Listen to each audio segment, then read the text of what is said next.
nangu nonsifiki makani. Tinenya ilipo yokunzi isisu na My Grace Mugabe. Tulima illegal partners ma Zoe Citrus. Mufama lonzi Smithfield farm. Uyeje vari kufamba vachinyepa kuti isu takaenda kuchikoro chavo tikanotora malaptops zvisiri izvo zvavari kufamba vachitaura. Isusu tiri malegal issuwa kubva kuMinistry of Mines macertificates edare ndo macertificates edu atinoshanda nawo. Then aya ma-inspections certificate kuratidza kuti mugodhi uri current.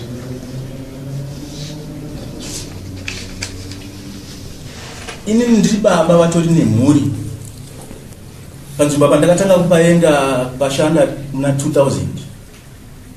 Saka zvavari kuklema iwo kuti iko zvinezvi taba zvinhu zvavo isu takamboshandapo kubva muna 2000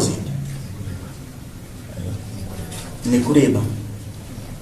Ivo vazouya muna 2014 vauya nemanyepo yekuti nzvimbo iyo yaitwa protection zone. Asi protection zone iyi yakanga yapuhwa Gushungo Holdings purazi rekuFoyuFarm. Saka vauya nemanyepo kudaro vakaona mukana wekuti dzinga isisu pamamines pedu nekuti ivo vanga vachiri murume wanga achiri papower. Tazoenda kuMinistry of Mines ndobva tanobvunza kuti ko tanzi isisu nzvimbo yedu isisu yaprotection zone ichokwadi here? Mining Commissioner ainzi Chiwota madhezi acho eni Chiwota ndobva anyora tsamba iyi achiti iyi nzvimbo haisi protection zone asi kuti Gushungo Holdings badzi ndiyo yakaitwa protection zone. Asi ivo vakatora mukana wekushandisa protection zone yakanga yaitwa kuGushungo Holdings kuti dzinga panzvimbo dzedu. Saka vati dzinga kudaro ndopavakazoita application yavo kuMinistry of Mines kuti vakwanise kutora mines edu muna 2014. Ndokubva vapiwa prospecting special grant. Prospecting special grant yavo ndeiyi. Special grant iyi yeprospecting inoita valid for 12 months only. Saka kureva kuti pavakaipiwa muna 2016 yakato expire kudhara. Saka pavakazoti vati dzinga kudaro ndopakatora ma-excavators ndobva kutanga ku-excavator mumaini medu vachitora izvo zvitoripa. Vakatozogadzira chimwe chimiru chavakagadzira vabatana nemachina. Machina ndio vakatora kuti va-excavate pamaini pedu isisu. Saka va-excavate kudaro ndobva vaita land degradation. Saka iko zvinezvo vari kuuya vachiita manyepo ekuti isisu takaita land degradation. Ivo variwo vakauya nema-excavators nemachina vaka-excavate vakaparadza ground. Ine company yavo vaishandisa this certificate. This is a prospecting certificate ndora vaishandisa kumaina pamaini pedu. Saka vamaina kudaro musi wa 29 March vakauya vachiti mushure maizvozvo isu takazodzokazvo ndobva taenda kucourt vachitirambidza kupinda. Tati tikasvika pamagedhi vaitirambidza kupinda kuti tiende kunomaina kumamines kwedu. Ndobva tazoenda kucourt ndobva tapiwa this provisional order interdict yekuti ivo varege kuinterfere nemamining operations edu.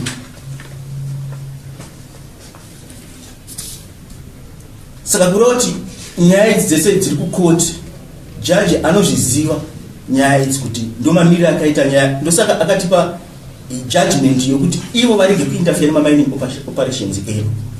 Asi mushure maizvozvozvo musi wa 29 March vakauya vakapopota vapopota kudaro vakati tibve pamaini pedu isisu but tiri legal miners, hatisi makorokoza kana mapanas sezvo vari kufamba vachitaura kuti tiri mapanas. Inzira yekuda kutitorera maini yedu. Ivo chavari kuda kumaina pamamainzi pedu sematorero vakatiita.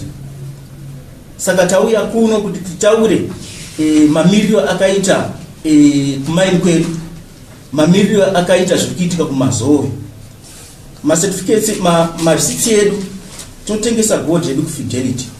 Aya ndo marisiti efidelity yatinopuwa after tatengesa gold yedu kufidelity. Saka isisu tiri kuti ndiri baba ane mhuri ende anoziva zvaanoita. Ini ndakashanda munzvimbo iyi tichine mazuve citrus, hatina kana nyaya dzekunzi isisu takaenda kunoba kana kuita sekubva kuzosvika pavakazotidzinga ivo, hatina kumbosangana nemaissues ekuti isu takaba.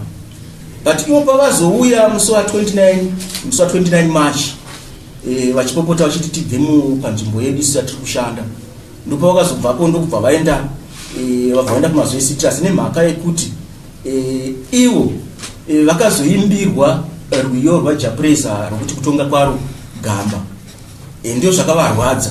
Ndobva vaenda kumazowe citrus, kumazowe charge office, ndobva vanomhangara kuti ndatukwa. Asi the very day iro ravakauya iroro handina kana kutaura navo. Ndakatoramba kutaura navo nokuti vanga kunditora mapictures. Ndikati aiwa, kana ima kunditora mapictures hamuna kuuya kunoti titaurirana. Kana uda kutaura neni regedza kutora mapictures, asi zvanhasi hatichakwanisi kutaura neni. Mutozotsvagazve rimwe zuva rokuti muye mutaure neni, iko zvino zvachakwanisi kutaura neni. Ndipo vakaenda mazuve citrus vakanotiwo ndatukwa. Mushure maizvozvo the following day ndipo vakazotaura zvekuti isisu maminers, illegal partners, sezvo vari kuti illegal partners, taenda muchikoro chavo tikanoba 32 malaptops. And inini semunhu ane mhuri, ini kuti ndizoregister maini iyoyo, ndakatoregister kuti ndiite company yangu ndikwanise kuchengetawo dzimwe mhuri. Saka nhasi uno ndine company yangu, ndozowana mukana ukienda kunojamba mujuraho ravo ndinoba malaptops. Izvozvo ndo zvatirwadza izvozvo kuti ko sei vachitinyepera zvakadaro. Saka tauya kuno kuti tipewo mamiriro atakaita kuti manyeperwa atiri kuitwa na Mai Mugabe haasi iwo. Saka interdict iyi takaipiwa muna January gore rino kuti tidzokere mining operations edu. Saka kubva ipapo senyaya iri kukoti, iwo havasi kukwanisa kuteedzera zvinodiwa nemutemo wekukoti kuti ivo varege kuinterfere nemamining operations edu, asi vari kuramba vachiuya mumaminings edu. Okay. This confidence company vakairegister muzita remwana wavo anonzi Bona, ichinzi Bona Ida Company. Saka vamaina kudaro neBona Ida Company, mushure mekunge isusu taakuenda paground vakabva vatora maexcavators aya avakanga vatora pakutanga vachimaina, ndobva vafutsirazve pavakanga vamaina paya, ndobva vatsindira. Vari kutiwo isusu takaita land degradation. Saka kana takaita land degradation, ndiani akaita land degradation kana ivo varivo vakauya nemaexcavators vakaexcavata vakadestroya ground rese? Iko zvino zvakuclaima kuti isusu ndisitaita land degradation vachinyepa, asi vari ivo vakauya nemaexcavators vakaita izvozvo. Right.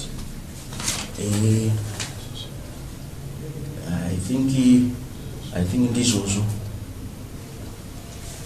nichikutaura. Inini nyaya yandifadza ndeyekuti tiri kuda kubudisa chokwadi kuruzhinji, tingati pasi rese, zvimwe mamedias ese anyatso kuziva kuti isi tiri illegal miners ende hatiite zvechitsotsi zvokunzvenga-nzvenga, titori vanhu vari recommended by the government of Zimbabwe kuti isisu tishande panzvimbo ipapo. And moreover, ivo kana vane kwiri kana dai kuti tiri mbavha isisu havasati vaizonyora mumapepa vaingoenda kupolisi vonomhangana tosungwa zvoinvestigating. And moreover, vanga vasingafanira kuti vauye panzvimbo ipapo nokuti pane that court interdict yokuti provisional order yokuti vasasvika ipapo ende tisataudzana. And nhasi hatifanira kutotaudzana nokuti kutaura navo fanika inini handitaure navo bose court tinenge takutoita zvisiri pamutemo wekoti.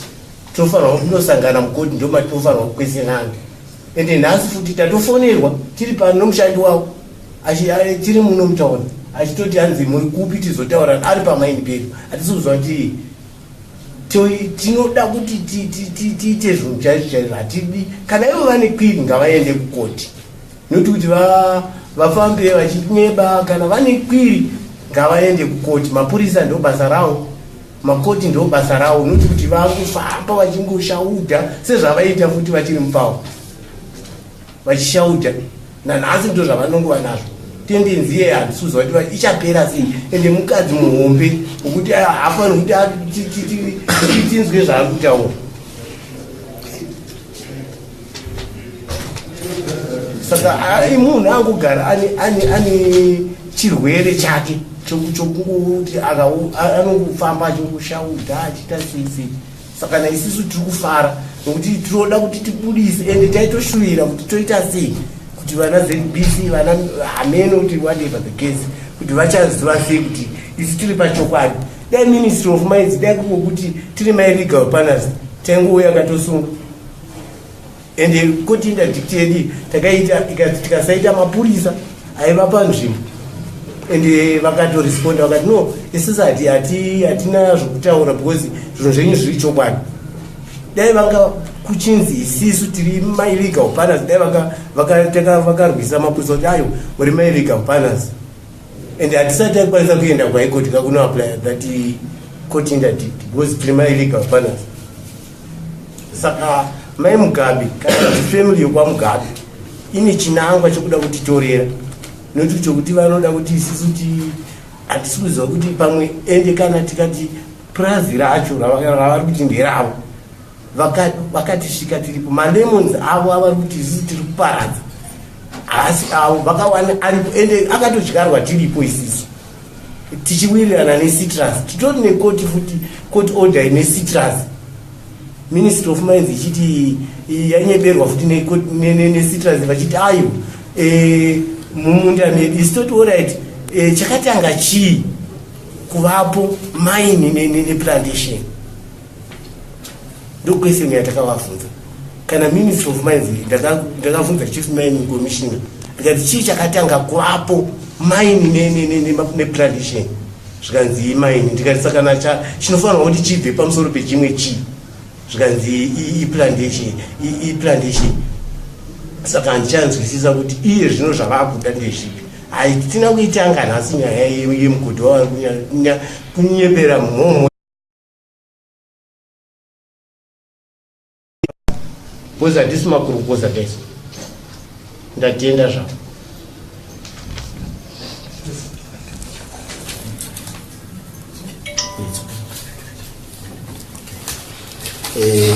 I want to give an official position on the operations of Shepherd Nyazvigo and partners pertaining to a case of Shepherd Nyazvigo versus the former First Lady, Grace Mugabe. I want the nation to know that Shepherd Nyazvigo is mining legally and operating within the laws of this country.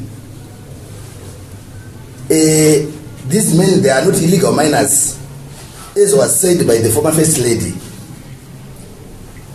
She further went to accuse Shepherd Nyazvigo of abusing children and stealing, which is not part of what they do. The issue of Shepherd Nyazvigo and partners and Grace Mugabe is before the courts And in January 2018, there was a court interdict which was issued barring Gushungo Holdings not to interfere with the proceedings or the operations at Shepherd Nyazvigo's mine. Unfortunately, this order was not followed by Grace Mugabe through interfering with operations and defying the court order. Another follow-up application was done to the court to stop Grace Mugabe from interfering with the operations at the mine. But she further went to disregard this court interdict by trying to communicate with Shepherd Nyazvigo and trying to reach for an understanding, whereas the court interdict had said they are not supposed to be in contact. In fact, the court interdict had said the operation of the indigenous miners was supposed to stay put, and also Gushugo Holdings were not supposed to interfere with the operations.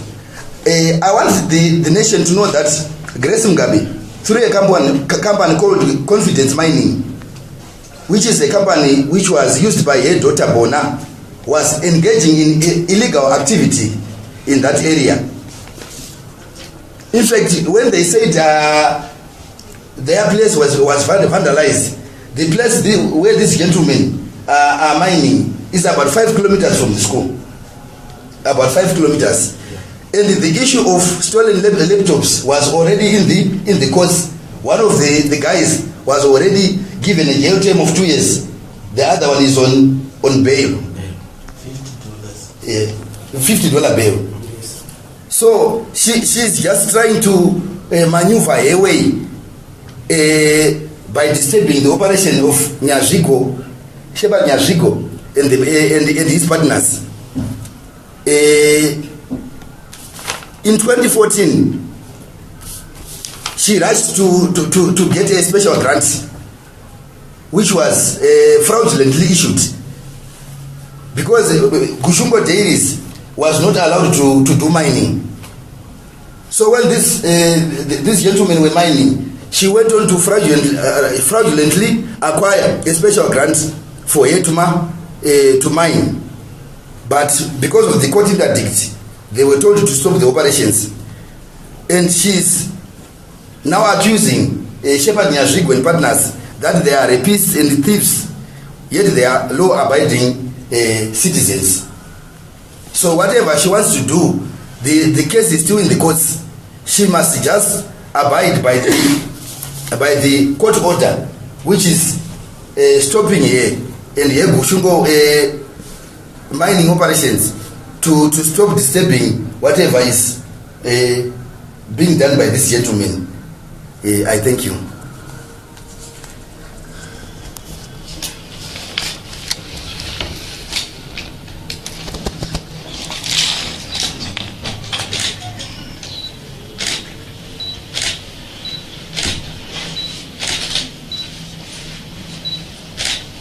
Ngoyenu toisira kunewa ni mfunzo.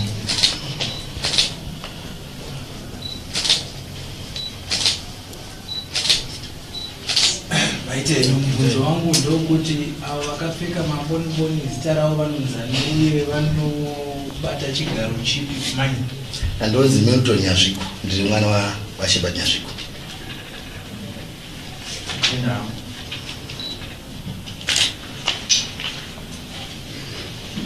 Mfunzo wangu ndio kuti Matimimi Amai Mugabe is now accusing the miners of being rapists and calling them all sorts of names. Has there been any effort pane zvamaita here kunomangara pamusoro pema-accusations iwayo torabatana kuenda mapurisa kunomangara? Tatoita application for defamation of Kangi. Maita ngasi? Yeah, tatoita izvo zvinofunga yati madoya satoenda kunozvitsvisa maybe tikatobuda muno tatonopiwa ingazvo. Have you asked how much this mine could be worth and how much money the former First Lady may have got from it, and how much have you got from it so far? From who? Activities. Ano. Zvinenge zvauda kukalkulatwa because zviri muma-receipts ekufidelity uyezve mamwe acho haapo futi papa. So you maka prejudiced mari yamukuchema kuti inogona kutosvika zvokuma 50 or 100,000 because pantwane itoripo imwe yatakanga tachera tikahaya maiscafetas tikagadzira canal route tino marisits atakanga tatoita tichangopedza kugadzira canal takuchera ndo pavakauya pakatanga kuuya vari netura kakapapa munomafamu rinera famu reni vanonzi mupambi and then nobva tati kuma kuti imimi rafamu reni yes famu reni but isisu mamainzi deni because nokuona kwandiri kuita inini nokuziva kwandiri kuita land requisition yakati pane mamainzi pese siyai saka na apa handisuziva kuti mukuta wakasvika then ipapo tatanga tatohaya maiscavators 20,000 tichigadzira canal yanga yabhasta because mune canal inoenda kucitrus tikatopuwa yatinoti pro reception letter neministry of mines kuti mainspector vakanga vauya vachida kuti vaone kuti zvatanzi tiiti taita here tikazviita zvakaitika mugore ripi? 2013. Sorry, ndakubvunza kuti maconcessions enyu anotifamu rakatorwa rere kuti different farm? mamaini edu ari musmithfield. Yes, Smithfield yacho kana even iko zvinoizvi takatoenda kuministry of lands vakatipa tsamba vachiti no Smithfield haisi protections yatinoziva kuti iprotections ifoil ine gate farm. So what are the main challenges that you faced so far in trying to solve this issue? Koti takaendesa nyaya yedu kukoti iri kukoti saka takamirira final order. Sorry, ndanonoka kuimeni pambotaura saka maoperations Smithfield farm kumining kwenyu achiri kuenda pamberi makambomira zviri kuita.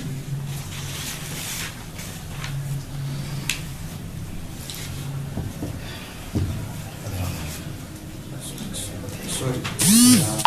Saka Smithfield yakanga yatorwa futi yapiwa futi mining yapi kana kuti zvakafamba sei? Zviri kuitika isisu takangoudzwa nzi yatorwa but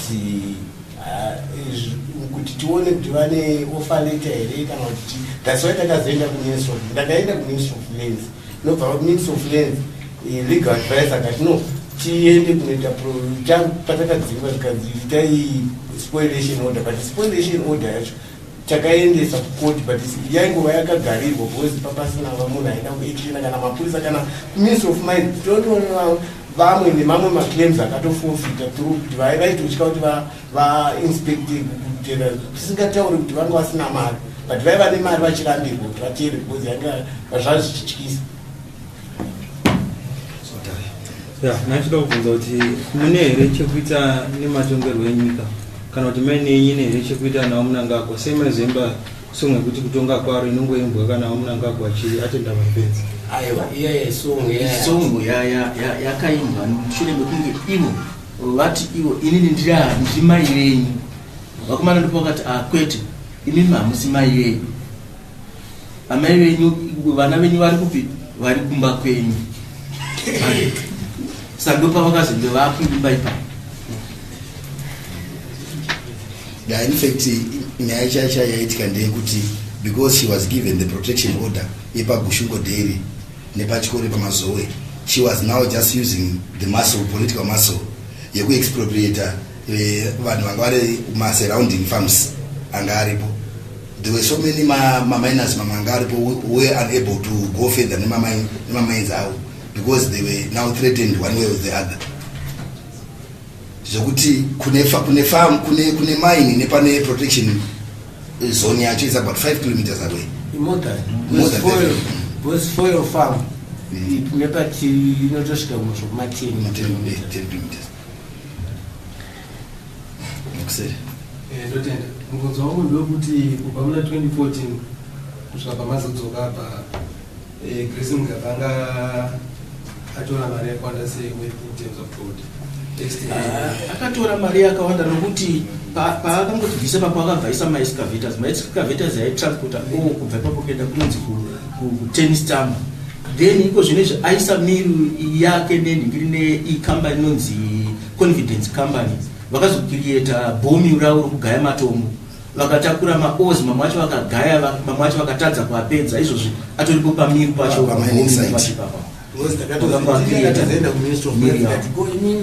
pamakatidedza kuti Confidence iri kuda prospecting special grant, asi makavataura kuti musaenda mamaini mari, saka oil yavakatakura iyi yakaenda kumiru kwavo zviri kufamba sei. Nobva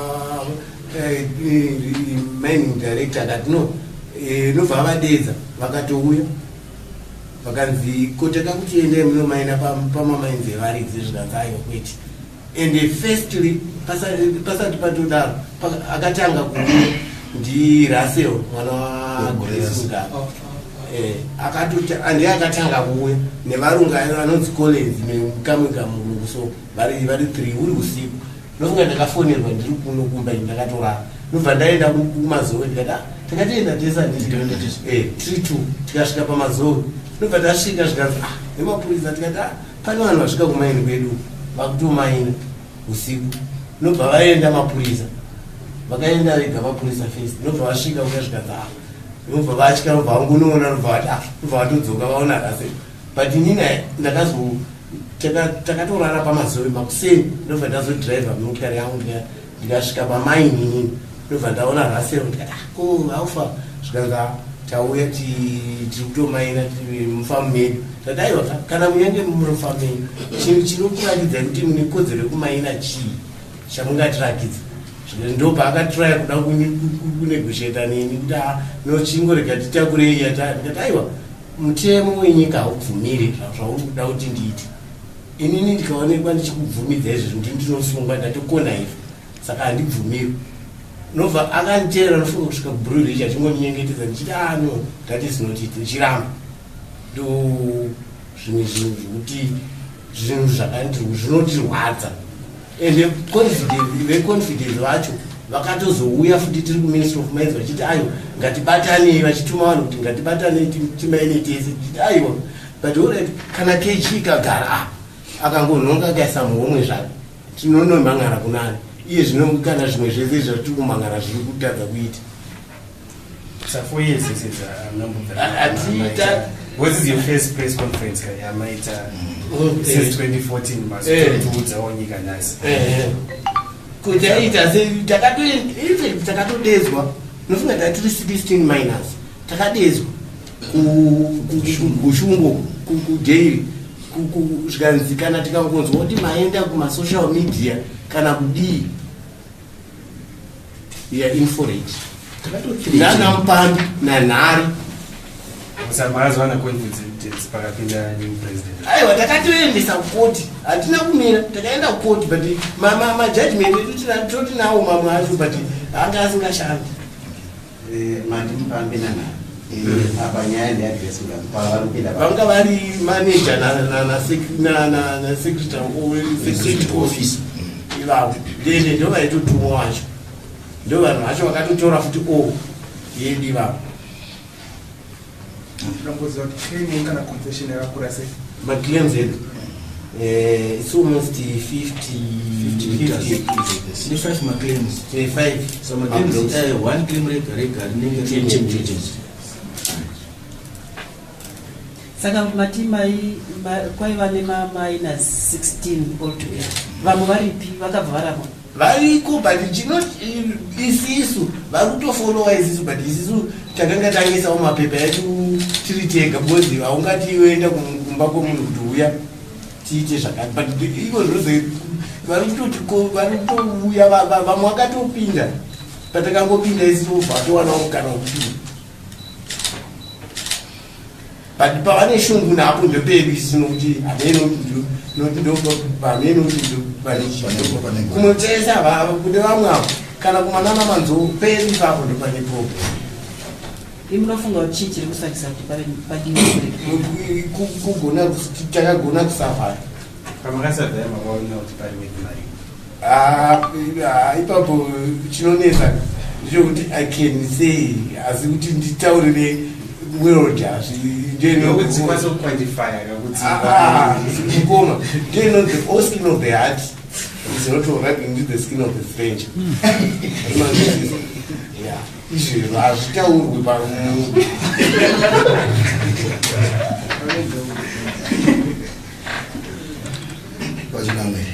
Saka kubva 2014 kusvika kozvino ni nyaya makaisa mutemo uri kuti mutemo uri kuita basa rawo nemazvo tinototenda because dai usingaiti dai tisina kupiwa provisional order.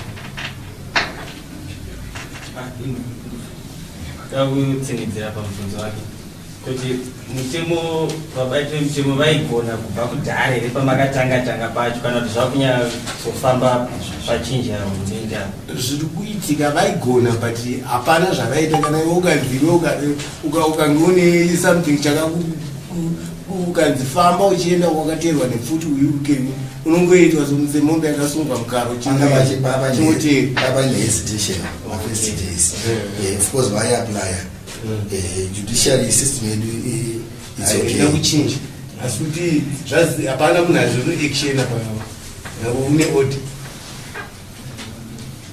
Une mwenzira muruti matare aita basa rawo but paishaya aizotedzera zvataurwa nematare. Vanga ainosemona masemoni koko ndiani kana inini tuvunze aisemona sei vunzai muri kuti waitya Grace Mugabe here kana kuti waitya murume wake? Aiwa, kana tikati Grace Mugabe tatutaura naMugabe wacho